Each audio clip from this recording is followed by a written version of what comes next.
रायपुर में कांग्रेस के राष्ट्रीय अधिवेशन को लेकर छत्तीसगढ़ प्रदेश कांग्रेस के अध्यक्ष मोहन मरकाम का बड़ा बयान सामने आया। मरकाम ने कहा कि हम अधिवेशन के साथ 2023-24 की भी बड़ी तैयारी कर रहे हैं। कोशिश यही है कि यहां से एक संदेश और ऐसा माहौल तैयार हो कि दोबारा कांग्रेस की सरकार बने। विश्व हिंदू परिषद की पदयात्रा पर उन्होंने ये कहा कि चुनाव नजदीक आते ही माहौल गर्म करने का, धार्मिक ध्रुवीकरण करने का प्रयास होता है, लेकिन इसका छत्तीसगढ़ में प्रभाव नहीं पड़ेगा। कांग्रेस की सरकार छत्तीसगढ़ में बेहतर काम कर रही है। कांग्रेस महाधिवेशन को लेकर प्रदेश कार्यकारिणी की बैठक पर पीसीसी चीफ ने कहा कि कार्यकारिणी को जो ड्यूटी दी गई थी, बैठक में उसकी समीक्षा है। बीजेपी नेताओं के चक्का जाम और नारायण चंदेल के बयान पर मोहन मरकाम ने भाजपा को आड़े हाथों लिया। उन्होंने कहा कि बीजेपी के कार्यकाल में छोटे प्रदर्शनों में भी कांग्रेस नेताओं पर एफआईआर दर्ज हो जाती थी।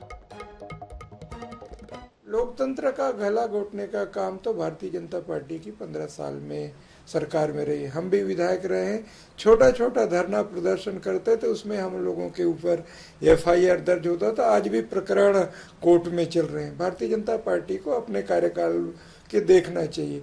केंद्र में बैठी भारतीय जनता पार्टी की मोदी जी की सरकार से हम कहेंगे, और भारतीय जनता पार्टी के नेता देखें केंद्र में बैठी मोदी जी की सरकार जिस ढंग से तानाशाह रवैया अपनाई है, जो अगर उनके विरुद्ध कोई भी कहता है तो उनको मतलब हमेशा टारगेट किया जाता है।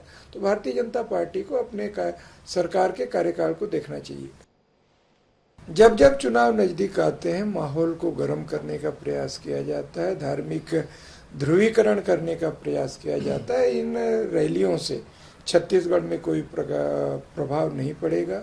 छत्तीसगढ़ में हमारी सरकार, माननीय मुख्यमंत्री भूपेश बघेल जी के नेतृत्व में कांग्रेस की सरकार छत्तीसगढ़ के विकास प्रगति कर रही है। और आपने देखा होगा, जब जब चाहे उत्तर प्रदेश हो, चाहे बिहार हो, चाहे महाराष्ट्र हो या अन्य राज्यों में जब जब चुनाव आते हैं, इस ढंग से उनके भारतीय जनता पार्टी के अनुवांशिक संगठन इस ढंग से हथकंडे अपनाए जाते हैं।